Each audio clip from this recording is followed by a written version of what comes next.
Olá, pessoal, sejam bem-vindos à aula 6 desse módulo 7 do curso de ADV Business sobre empresas familiares.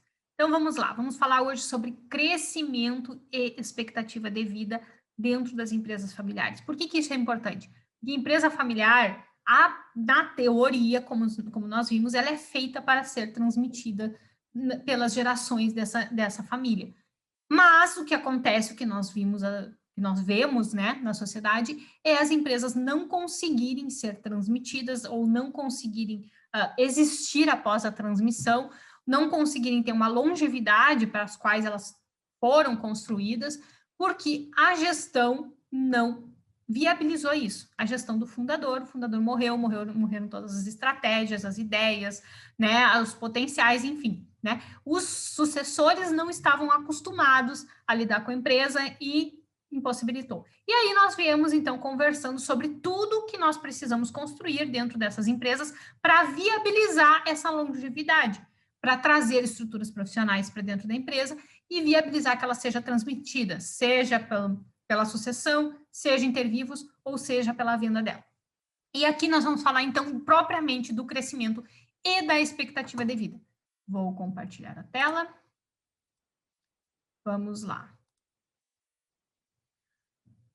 São 3 aspectos fundamentais que propiciam tanto o crescimento quanto a longevidade e a transmissão dessa empresa, que é a formalização do plano de negócio, a construção do modelo de negócios adaptada ao mercado atual, porque se é uma empresa centenária, ela precisa se adaptar às mudanças da sociedade. Se é uma empresa que vai ser transmitida para a segunda geração, essa segunda geração ela tem que trazer, né, essas alterações. Então, a gente precisa formalizar o plano de negócio, construir um modelo de negócio sempre adaptado, né? A construção ela é permanente e fazer o planejamento sucessório. Então, vamos lá. Formalização do plano de negócios. Como que a gente faz? Lembra que nós conversamos lá na primeira fase, nós falamos sobre plano de negócios, nós falamos sobre o plano de negócios para advogado, enfim, né? Os objetivos, visão, missão e valores, análise de mercado e concorrência, matriz SWOT, estratégias competitivas, mapa e recomendação estratégica e planos de ação. Esse é o básico de um plano de negócios. Quando a gente fala isso para um fundador de uma empresa que tem décadas de funcionamento, ele diz que isso não é necessário, que a empresa dele sempre funcionou sem isso. Mas se você for analisar a empresa dele, muitas vezes teve tudo isso aqui, às vezes, em algumas situações, ou teve boa parte dessas análises. Só que ele não dava nome. Então, a gente não precisa chegar dentro das empresas dando nome aos bois. Até porque o empresário, o dono de uma empresa familiar, ele está pouco importando com o nome que você vai dar para aquilo que está sendo feito, ou para aquela ferramenta que está sendo construída. Ele quer que o problema seja solucionado e que a empresa dele lucre. É isso que importa para ele. Então, nós temos que estar preparados para olhar para essas empresas e identificar se isso aqui está sendo feito com esse nome ou sem esse nome. Ele tem um objetivo com a empresa dele? Aonde o senhor quer chegar com a sua empresa? Ah, eu quero que meus filhos deem sequência. Eles querem dar sequência? Entenda a família também. A família é revoltada com ele porque ele nunca esteve presente na formação dos filhos, nas festas da escola, nas apresentações no jogo de futebol, esteve sempre enfiado dentro da empresa e eles não querem nem ver essa empresa. Então, gente, não vai dar para transmitir para o filho, mas ela pode ser transmitida para outras pessoas. E a gente percebe isso. Quando a gente trata como empresa familiar, a gente tem que entender esse lado obscuro da família dos empresários. E se nós não formos a fundo na estruturação do negócio e na disponibilidade da família, nós não vamos entregar as soluções e surpreender com entrega de mais valor. Então, quando a gente fala em formalização do plano de negócio, a gente não precisa dar esse nome propriamente, mas é isso que nós vamos executar. Nós vamos trazer para ele uma análise sobre a empresa dele que ele nunca imaginou que pudesse ser feita. Vamos entregar essa análise e dizer para ele, é um raio-x da sua empresa. A sua empresa está sem planejamento, o seu plano não vai dar certo por isso, isso e isso, a sua estrutura, a sua administração está com esses pontos obscuros, eu não consegui entender a sua contabilidade, eu não sei se a sua empresa dá lucro, Eu não sei, não, o senhor não tem recursos hoje aparentes para resolver ou para aproveitar as oportunidades que o senhor quer aproveitar. Entenderam? Então, a análise, e aos poucos a gente vai mostrando que essa análise profissional, que essa formalização do plano de negócios, ela é necessária, porque ela traz, ela entrega isso para a pessoa, mas primeiro você entrega para depois dizer que tem esse nome. E se for um profissional mais, né, mais atualizado, mais disposto, que já procurou tudo isso, fica um pouco mais fácil, mas refaça o caminho com ele. Lembra lá quando a gente falou sobre prospecção? Refaça o caminho, as 4 fases da tomada de decisão. Mostre para ele os benefícios de novo, né? E aí nós vamos para a construção do modelo de negócios. O plano de negócios é uma estrutura mais, são análises mais amplas. O modelo é como que aquilo vai funcionar, como que aquilo vai ser colocado em prática. Então, como a gente já utilizou na primeira fase do curso, aqui nós vamos falar do Canvas. Alguns empresários são muito acostumados a utilizar o Canvas, outros não. Os que são acostumados, que você falar, eles, eu tenho, então deixa eu ver, você já vai entender toda a empresa, né? Você vai entender para onde que ele está indo, como que ele está querendo fazer as coisas. Se ele não tem, ele não sabe nem do que se trata, comece a falar dos benefícios sem dizer que da onde vem. E comece a implementar isso aqui. O que ele oferta de valor? O que ele realmente entrega para o cliente dele? Será que está atualizado? Será que está desatualizado? Quais são as atividades chaves que são desenvolvidas dentro daquela empresa? Um restaurante, qual é a atividade chave? Fazer a comida. Só que se ele não limpar a cozinha depois, ele tem uma autuação da vigilância sanitária. Então, tem outras atividades que precisam ser desenvolvidas com profissionalismo dentro desse restaurante, inclusive a limpeza, a higienização de tudo, né? Então, quais são as atividades chaves que fazem aquilo ali funcionar? Recursos chaves, o que ele tem de recurso para fazer aquela empresa funcionar? Parcerias, quais são as parcerias? Parcerias pode ser com os próprios fornecedores, parcerias pode ser se reunir com outras empresas para assumir um contrato maior, ou um contrato que abranja mais de uma atividade. Relações com o cliente, como que ele está se relacionando? Ele está se preocupando com o cliente dele?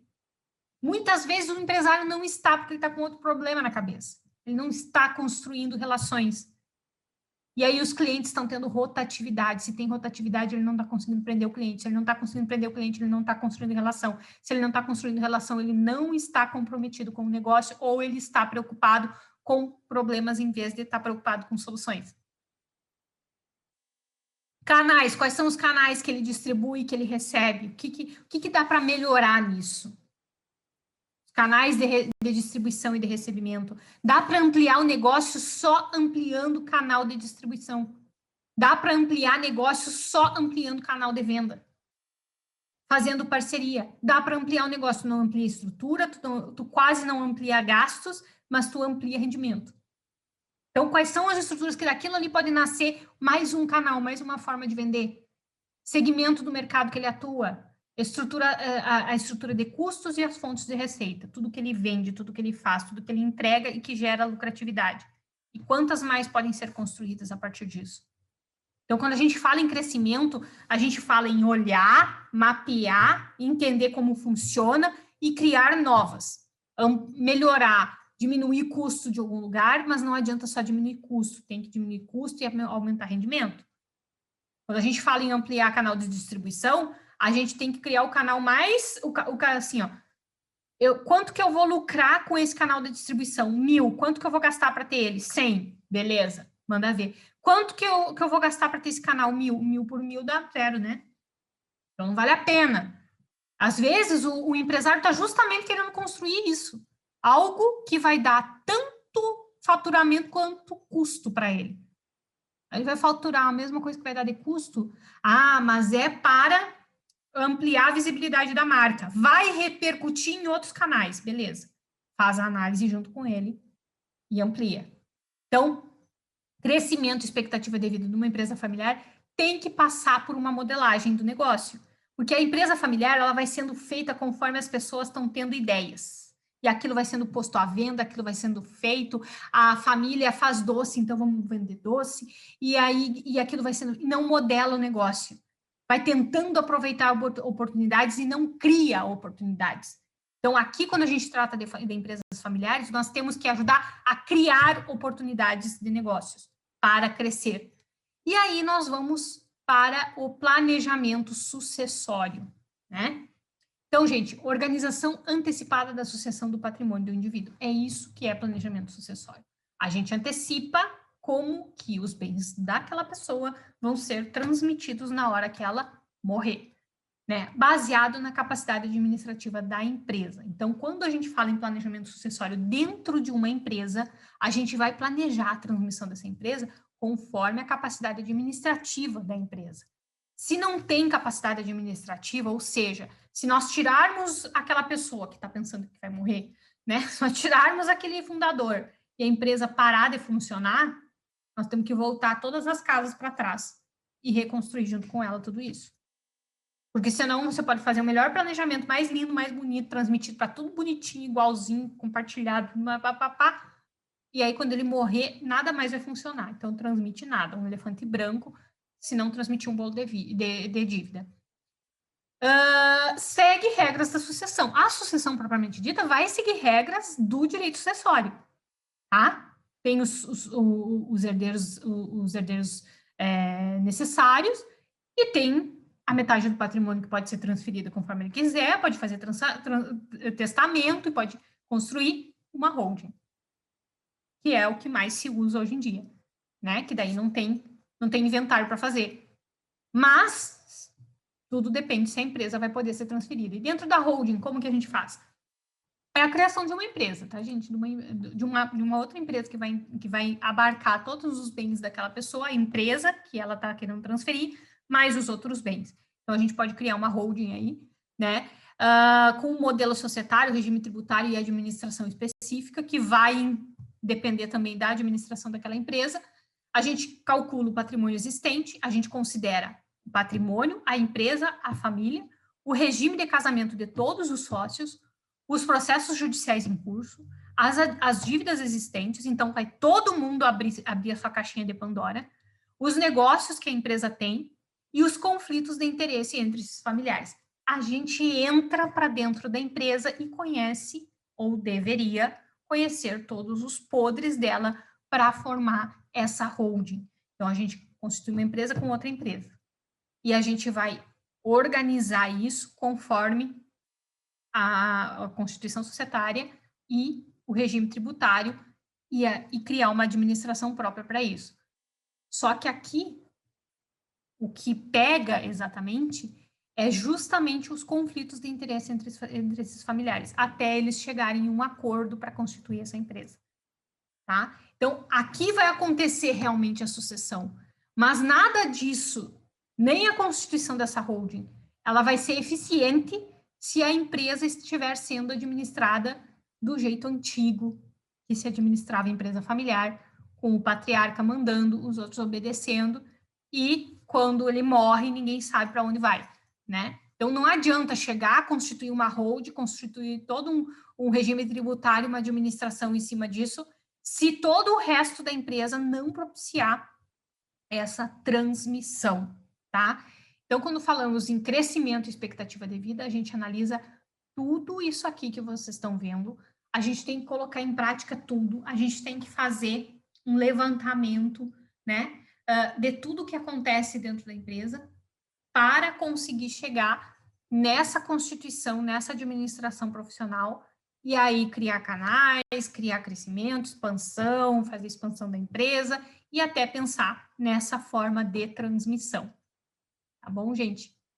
Então, sobre crescimento e expectativa de vida é isso.